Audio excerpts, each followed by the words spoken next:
Assalamualaikum warahmatullahi wabarakatuh.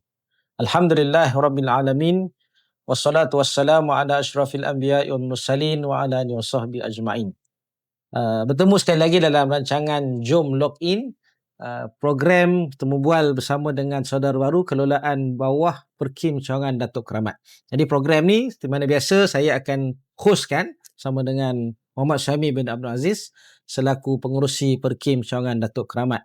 Dan tujuan program ni adalah kita nak santai-santai dengan saudara baru. Kita juga nak menyelongkar kisah mereka. Bukan nak mengaibkan, tetapi nak berkongsi rasa, mungkin juga dari sudut ilmu kepada kita, informasi kepada kita, maklumat kepada kita, dan juga tanamkan kesedaran, kasih kita kepada rakan-rakan kita, saudara baru ini insya-Allah. Dan mungkin ada kalangan anda di luar sana yang nak explore, menyelami ataupun mendalami ilmu tentang dakwah. Hasil daripada program ini bolehlah kita belajar bersama-sama bagaimana berdakwah kepada bukan setakat golongan ni, saudara baru, tetapi mungkin keluarga mereka dan juga rakan-rakan kita yang belum Islam. Baik, seperti mana biasa saya tak keseorangan dalam podcast ataupun temu bual kita ni.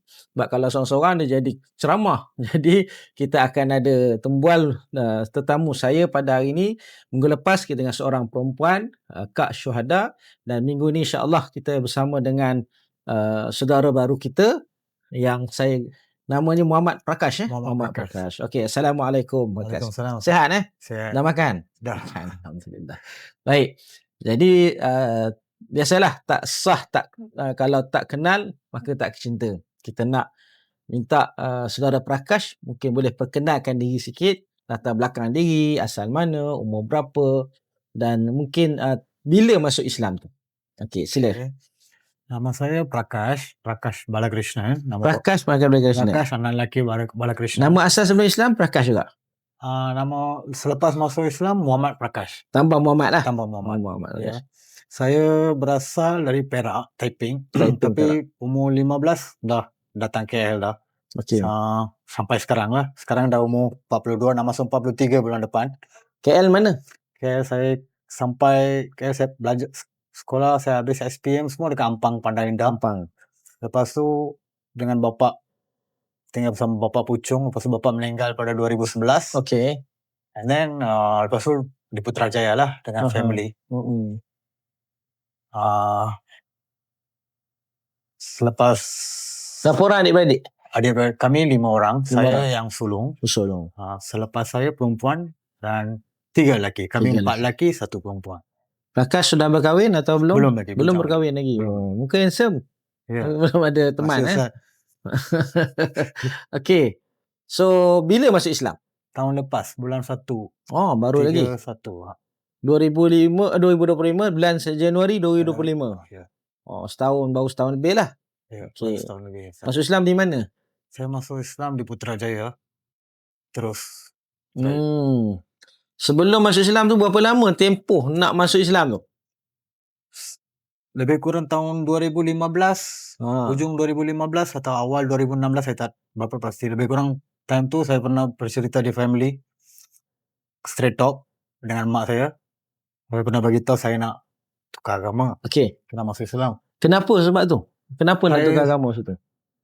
Kami asal dari kampung Melayu. Okey. Asal kecil Taiping dulu. Kampung Taiping.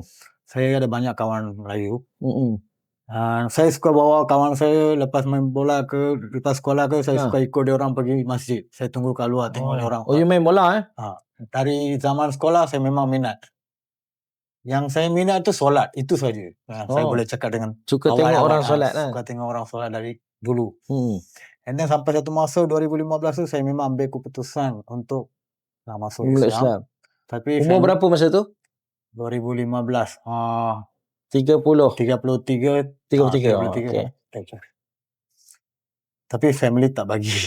Okay. Family tak bagi, and then dia orang fokuskan saya pada jalan ikut Tamil punya. Okay. Untuk belajar mendalam lagi tentang itu. Saya pun dah lepas belajar. Sekarang saya boleh buat sekolah untuk orang dia. Betul. Macam saya dapat sijil. Boleh mengajar lah. Boleh maksudnya mengajar di sekolah Tamil untuk budak-budak macam mana nak sembah kan. ilmu Khusus untuk bahasa Tamil ataupun untuk agama tu sendiri? agama Tamil. Agama Hindu lah. Agama Hindu Okey. punya. Saya dah habiskan semua. Lepas tu saya boleh buat gelaran cikgu. Saya dapat Nama dia cikgu. gelaran cikgu Ya, saya ada sijil semua. Dalam family saya 3 orang. Mak saya, adik perempuan saya dan saya habiskan kos ni. Mereka aktif. Tapi saya lepas tu pun saya tak aktif. Sebab mungkin saya rasa saya tak layak. Saya tak masuk mana-mana program, tak lagi. Saya undurkan diri saya saja. Lepas tu dengan busy dengan kerja. Kerja mana masa tu? Masa tu bidang saya bidang bom, pasang bom. Saya Pasang bom. letup kuari. Ni kat Iran ke apa? Bukan. Tak, Kan. kuari. Underground terowong. Macam pasang tu kita bom buat. Masya-Allah, hebat. First time saya dengar ni. Orang pasang bom. Blasting. Rock blasting, Ustaz. Bukan kuih bom Ya. Saya dalam bidang tu. Lepas COVID semua dah mula berubah. Okey. So habis COVID tu semua dah berubah. Jadi saya dapat peluang untuk kembali lagi. Dalam fikiran saya kembali lagi untuk nak masuk Islam lagi, dah aktif lagi. Sebab saya dapat bersendirian time tu. Okey. Banyak ada masa. Lepas tu tahun 2021 saya dapat kawan dengan seorang perempuan beragama Kristian Indonesia. Nama dia Era Friska Purba. And then saya pernah bercerita dengan dia. Saya cerita saya suka agama Islam. Dia support saya banyak. Dia cakap, apa yang kamu fikir, apa yang tu saja. Saya tak dapat bagi tahu dengan direct, Ustaz, apa yang dia bagi tahu. Tapi dia banyak bagi saya support, bagi saya keberanian. Keberanian. Saya dapat ikut kata-kata dia. Dan dia pun dia Kristian, dia pun nak convert juga dalam Islam. Tapi dia cakap, dia rakyat Malaysia, rakyat Indonesia. Dia rakyat Indonesia. Dia pun nak convert masuk Islam juga. Tapi dia banyak bagi saya support. So saya takut dengan family. Saya dah bagi tahu family saya, family yang besar, ada influencer yang besar. Family saya Malaysia hingga India, dia orang ada buat bisnes. Jadi saya pun ragu-ragu juga. Dia pun takut juga. Jadi saya skip, tunggu sampai satu masa. Tahun lepas. Tahun lepas ngam-ngam saya pun tinggal berasingan dari family. Saya dapat masuk Islam. Di mana masuk Islam tu? Saya Putrajaya. Putrajaya saya masjid di Dengkil.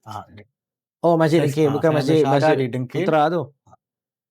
Dengkil. Dengkil. Dengkil Kampung Ahmad Razali. Okey. Masjid di situ saya ambil syahadah. Macam mana sampai sana tu? Ada seorang kawan saya tolong. Bawa sana lah. Kawan saya tolong. Okey. Yang dengan budak perempuan ni kan.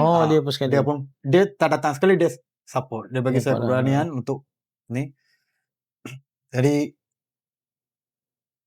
saya pergi ambil syahadah bersama seorang brother ustaz dan ada haji seorang yang mereka lepas syahadah, mereka yang bawa saya pergi ke Putrajaya untuk isi form semua. Dan hari keesokan pergi lagi dan ambil syahadah dan dapat kad Islam. Lepas 2-3 minggu tu dah dapat lepas sebulan lebih tu dah dapat ditahu, family dah dapat tahu. Macam mana boleh tahu family? Family saya boleh tahu apa saja. Dia orang di mana saja ada bisnes orang banyak. Okey, orang beritahu lah. Dia orang boleh tahu macam mana pun dia orang. Saya pun tahu satu hari mesti dia orang akan tahu, saya pun tahu. Tapi saya tak sangka cepat sangat dia orang dapat tahu. Lepas tu macam-macam lagi Ustaz, saya dapat macam saya tak tahu macam mana nak ceritakan. Mana ada halangan daripada keluarga? Ada halangan. Ada halangan tapi dia orang tak direct dengan saya, indirect. Besar halangan tu, saya betul-betul susah selama 7 bulan lebih. Okey. Saya pernah ambil keputusan untuk bunuh diri pun ada dalam masa tu. Sebab semua hidup saya macam dah jadi 0.00 dah. Okey. Saya terpaksa saya hanya ada dia orang, family saja saya ada. Kalau dia orang pun buat macam ni, saya tak tahu nak pergi mana, Ustaz. Tapi mungkin Allah tu memang ada, dia orang dapat faham. Nanti saya lepas 7 bulan, salah seorang daripada family saya, cousin saya tolong dapatkan nombor Ustaz Charles, Oh, and then saya dapat kontak. banyak-banyak orang charge dapat Ya. Okey, So, okey. saya call hari Jumaat, time tu saya masih ingat, hari Jumaat saya Hmm. call Ustaz Charles, dia cakap esok Sabtu Ahad, hari Isnin you datang. So, saya macam tak boleh percaya. Saya nak macam satu kebebasan. Saya pun tak tahu kenapa. Masa tu saya tak dapat rasa. Family saya sanggup bagi saya. Tapi diorang pun tak, mak saya pun tak direct dengan saya. Okey. Melalui adik lelaki saya. Tak apalah, kalau itu je dia nak, pergi macam tu. Lepaskanlah maksudnya. Lepaskan. Saya pun memang nak ni saja kan. Akhirnya saya sampai di sini. Bila sampai sini? Sampai hari Senin. Di Perkim Datuk Keramat lah. Perkim Datuk Keramat. Saya sampai bulan 2. Bulan 2. Bulan 2. Bulan 2 17. Di mana duduk? Di time tu saya dari Banting ke Perkim, dekat Asrama Darul Fitrah. Asrama Darul Fitrah. Saya sampai di situ. And then lepas saya datang sini, saya ada call mak saya. Sekarang saya dah sampai, mak saya tak jawab apa pun. Diam saja. Saya masih takut lagi. Kalau diorang ingat macam tu saja saya boleh, diorang boleh ambil saya pergi Ustaz. Tapi ini diorang dah buka dah, diorang dah bagi saya dah peluang. Sebab saya memang nak jalan ini. Mungkin akhirnya diorang dapat faham hati saya ke, diorang bagi saya peluang. Lepas saya sampai, baru saya bergaul dengan mualaf-mualaf. Banyak saya belajar di sini. Saya dapat kenal mualaf tu apa, macam mana sembahyang tu, macam mana, dan banyak lagi jumpa Ustaz. Okey, cerita part kedua ni menarik. Kita terpaksa stop kejap sebab kita nak break. Break 2 minit, insya-Allah. So, lepas ni kita akan sambung lagi, jadi jangan ke mana-mana, insya-Allah. Selepas ni kita akan sambung lagi. Bismillahirrahmanirrahim. Assalamualaikum warahmatullahi wabarakatuh. Kembali bersama dengan saya Muhammad Syamil bin Abdul Aziz dalam rancangan Jom Login. Jadi di tangan saya dan Prakash, tunjuk sikit. Ini apa dia ni? Ini minyak kita sebut minyak aromaterapi. Untuk yang lengur-lengur, sengal-sengal, lutut, badan, sendi dan sebagainya. Ada testimoni mengatakan sangat baik. Saya pun telah gunakan. Dan ini adalah perfume lah. Perfume. Mana satu lelaki perempuan? Tak tahu. Perfume lelaki dan juga perempuan. Cuba test, buka sekali. Cuba tengok kat tangan. Wangi tak? Oh, bukan spray Spray lah. Spray. Okey. Jadi ini adalah produk keluaran daripada Perkim Cawangan Datuk Keramat. Kita buat ni untuk projek ekonomi yang tujuan ni adalah untuk membantu saudara-saudara kita macam Prakash lah dan rakan-rakan kita yang lain. Jadi tuan-tuan, beli sambil menderma. Ini bukan promote produk tapi ialah sebahagian daripada projek ekonomi kita, insya-Allah. Okey, Prakash, kita nak sambung balik. Bermulalah kehidupan Prakash di Asrama Darul Fitrah. Boleh cerita sikit Asrama Darul Fitrah ni macam mana keadaan dia, culture dia, aktiviti dia? Okey, saya Ustaz, ini memang agak, saya tak pernah dalam suasana macam ni. Sebab kebanyakan lebih tua daripada saya. Semua lebih tua daripada saya, yang paling muda di situ. Ada bangsa Cina, mualaf dari Sabah Sarawak, orang India pun ada. Memang lain, semua saling tolong menolong. Tak ada sifat marah ke, penting diri sendiri, ke. Memang agak luar. Pada awal memang saya tak pasti. Saya tak tahu kenapa mereka boleh semua baik sangat. Lepas tu baru dapat tahu semua ada ajaran-ajaran Ustaz Charles. Yang mereka banyak hormat. Saya dapat tahu yang mereka banyak hormat pada dengan Ustaz Charles semua. Kita sedia Asrama Darul Fitrah tu adalah untuk saudara baru, kemudian yang memang tak ada penginapan, dan kita sedia kelas termasuk makan minum percuma kita bagi, insya-Allah. Hanya macam Prakash tu lah. Okey. Jadi apa Prakash nampak perbezaan Prakash sebelum dan selepas Islam? Sebelum Islam saya agak confused. Banyak sangat confused. Saya memang rajin sembahyang masa dalam agama sebelum ni pun okey. memang rajin sembahyang. Tapi agak confused. Saya Confused. tak dapat terangkan dengan sepenuhnya. Tapi lepas masuk Islam, saya tak confused, saya tak keliru clear lah, langsung. clear. Saya tak keliru langsung, macam saya boleh dapat jalan yang lurus dengan Allah, direct contact. Macam direct contact dengan Allah. Tak ada yang lain, yang itu, yang ini, tak ada. Hanya Allah, satu saja. Itu yang buat saya minat sekali. Rasa tenang tak sekarang? Ya, rasa Tenang? betul-betul, rasa tenang. Rasa dalam hati aman. Tak macam dulu banyak takut. Takut dengan family, bukan takut dengan lain. Betul. Sekarang Banyak tenang sikit, aman. Sebab dia orang dah tak kacau dah berapa bulan dah kan saya dah di sini. Dia orang tak kacau saya lagi. Saya ada 3-4 kali saya pernah call mak saya. Awalnya memang tak ada respon, tapi saya call lagi juga. Dia dapat respon. Hari tu dia sempat bagi saya phone pada adik saya punya anak-anak. Dia boleh bagi phone lagi untuk okey lah, dia boleh terima lah. Dia boleh terima. Lepas tu ada perkahwinan adik saya bulan depan. Tak tahu dia orang panggil saya ke tak, itu tak tahu lagi. Tapi Prakash tahu tak, dalam Islam hubungan antara keluarga dia tidak terpisah. Ya. Tahu Maknanya itu memang ustaz dah banyak ajar saya awal-awal hari tu. Sebelum Islam tahu tak perkara tu? Sebelum Islam kita tak tahu. Sebab sebelum Islam banyak kami yang tahu apa tu, lepas masuk Islam kena pisah. Bukan kena pisah, macam you pergi sana nanti you kena sembahyang, you kena ikut orang, lebih baik you jangan pergi. Macam tu memang banyak perkara yang kadang-kadang buat mereka takut. Saya pun pernah takut juga. Datang sini baru saya tahu, tak ada lah macam tu.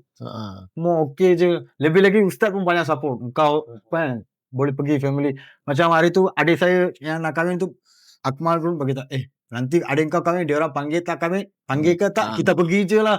Dia cakap macam tu. Saya bawa kau pergi. Bawa kawan lah, bawa teman. Bukan staff Perkim. Dia cakap, betul, kita pergi je. Macam datang sini baru saya tahu. Memang lain dulu. Yalah, apa yang kita dapat tahu. Bagi yang mendengar ni, mungkin saudara baru ke ataupun yang bukan Islam, saya nak kabarkan bahawa bila masuk Islam, macam mana Prakash, dia tidak ada kata pertalian kekeluargaan atau istilahnya silaturahim itu tidak terputus. Crush dengan mak dia, dengan family dia tetap sama. Tetap adik-beradik, tetap anak beranak. Dia tidak memisahkan. Bahkan kita galakkan lagi, pergilah berkunjung balik kampung, berjumpa dengan keluarga. Dan itulah yang Islam ajarkan. Maknanya bukan memisahkan. Masuk Islam you kena ada gap, ada tembok yang memisahkan antara agama. Itu tidak berlaku lah. Okey. Jadi kita harapkan insya-Allah lah dapat jemputan ataupun bolehlah bawa kawan ke untuk ziarah, pergi majlis wedding adik tu nanti insya-Allah. Baik. Dari sisi kata mungkin ada sebahagian orang Islam dia melihat saudara baru ni dengan pandangan sinis. Ini saudara baru, orang mualaf ni, sebut istilah mualaf tu dia macam pandang serong. Ini mualaf tak guna, malas, tak nak bekerja, harap bantuan. Ada tak Prakash ataupun Prakash hadapi orang yang welcome dengan baik? Macam mana? Tapi Ustaz, masa saya awal-awal masuk Islam, saya di Saya Berjaya. Tinggal rasingan dari family lah. Sebab tu boleh meluk agama Islam. Time tu. Saya tinggal rasingan. Tempat yang saya kerja dengan kawan-kawan tu banyak orang Kelantan. Lepas awal, dia orang tahu saya lebih kurang setahun lebih, dia orang tahu saya. Tiba-tiba saya masuk Islam tu, dia orang tak tahu. Dan saya selalu tengok live Mekah dalam handphone. So salah seorang tu tiba-tiba hari masuk, dia nampak saya, you tengok ni. So saya cakap, bang, saya dah masuk Islam bang. Ya ke? Saya tunjukkan kad Islam. Start dari hari tu dia beritahu kawan lain, dia beritahu kawan, semua support saya saja. Tak pernah ada satu ayat pun yang mereka ingat Masa mereka pergi solat tu dia orang akan cari saya. Ha. Lepas solat dia orang akan ajar saya macam ni solat macam. Saya banyak mengajar daripada dia orang. Dia orang yang ajar saya first. Macam mana nak solat, macam mana nak Al-Fatihah semua dia orang yang ajar. Ajar. Lepas tu dalam YouTube dia orang tunjuk, okey masa ibadah you buka yang ni, you tengok yang ni, tengok yang tu. Tak pernah ada orang pun pandang macam Ustaz cakap, tak ada. Tapi ada kawan-kawan India adalah tanya, masa Islam dapat wang ke apa ke? Tapi insyaAllah sampai hari ni saya tak ambil apa-apa bantuan ke, saya tak apply apa-apa pun. Jadi Prakash Islam bukan kerana duit lah kan. Sampai hari ni saya tak menerima apa-apa, saya tak apply pun. Tapi Ustaz pernah marah saya, kenapa tak apply apa-apa. Yalah, kan? untuk Prakash juga kan. Tapi saya tak. Jadi itu satu rezeki tu bila ada orang Islam yang bila tahu Prakash masuk Islam disambut baik. Dan sebenarnya saya rasa budaya masyarakat Malaysia, orang Melayu begitu. Maksudnya kita sangat hargai, sangat hormati dan bila saudara baru masuk Islam. Cuma ada segelintir lah yang bila pandang negatif. Itu pun mungkin orang saudara baru tu sendiri yang tunjukkan sikap yang tidak baik. Okey, baik. Kita dah masuk part-part yang akhir ni. Dah dekat masuk 20 minit lebih dah. Jadi mungkin Prakash ada sesuatu nak sampaikan, contohnya kepada saudara baru. Saudara baru yang hadapi masalah, mungkin dia struggle macam mana Prakash dulu. Macam mana jalan keluar yang Prakash boleh suggestkan pada kawan-kawan kita yang new Muslim ni? Orang yang baru masuk. Kalau apa yang saya nak bagi tahu, kalau family dia orang, kalau background besar, kalau boleh bagi coolkan family, bagi dia orang faham dulu. Okey. Jangan ambil keputusan macam saya. Tiba-tiba habis kena culik pun boleh. Kalau ahli keluarga kita kadang-kadang, kalau boleh set bagi talk direct to family clearly until they accept. Jangan langgar family. Jangan langgar. Sebab saya tak langgar, tapi saya terima kesusahan yang besar. Tapi tak apa, sekarang dah okey. Itulah saya nak bagi tahu kepada orang saudara baru. Bincang dengan family dulu. Kalau family tak accept macam mana? Kalau tak accept pun langsung terus datang jumpa Ustaz. Terus datang parking. Di sini ada macam-macam tembok. Tak ada orang boleh dapat sentuh kita. Bukan. Kita bukan ada lampu Aladdin untuk magic kan. Tak. Kita juga ada jalan-jalan dia yang boleh kita bantulah. Mana kita bantu insya-Allah. Baik. Mungkin last part ni Prakash, mungkin yang dengar ni adalah family ataupun keluarga ataupun rakan-rakan bukan Islam. Saya sebut family lah. Family. Mungkin apa sesuatu yang Prakash nak sampaikan kepada family yang bukan Islam? Yang bukan Islam. Family Prakash sendiri? Family saya sendiri. Mereka banyak berharap kepada, kalau family saya akan cakap sorry sebab mereka banyak berharap saya akan jadi guru. Mereka bagi saya belajar, siapkan semua. Tapi memang jalan saya dah percaya pada Allah. Maaf, saya minta maaf lah pada dia orang. Dan saya terima kasih juga pada dia orang sebab dia orang lepas, biarkan last. Memang itu je you nak, you pergilah. Sorry and thank you. Itu saja saya dapat bagi tahu kepada dia orang. Okey, Prakash, apa planning lepas ni? Lepas ni saya follow kelas-kelas yang Ustaz bagi. InsyaAllah. Sesuai Ustaz. Okey, baik. Alhamdulillah. Jadi Prakash, kita follow yang telah kita tetapkan. InsyaAllah kita akan usahakan laluan-laluan yang Prakash inginkan masa depan. Apa juga dari sudut pekerjaan, dari sudut kekeluargaan, dari sudut kehidupan. InsyaAllah kita tak janji apa-apa, tapi kita usaha sama-sama. Sebab bagi saya, kita ni dalam satu falsafah bahawa kita adalah sebuah keluarga. Ini susah, kita sama-sama susah.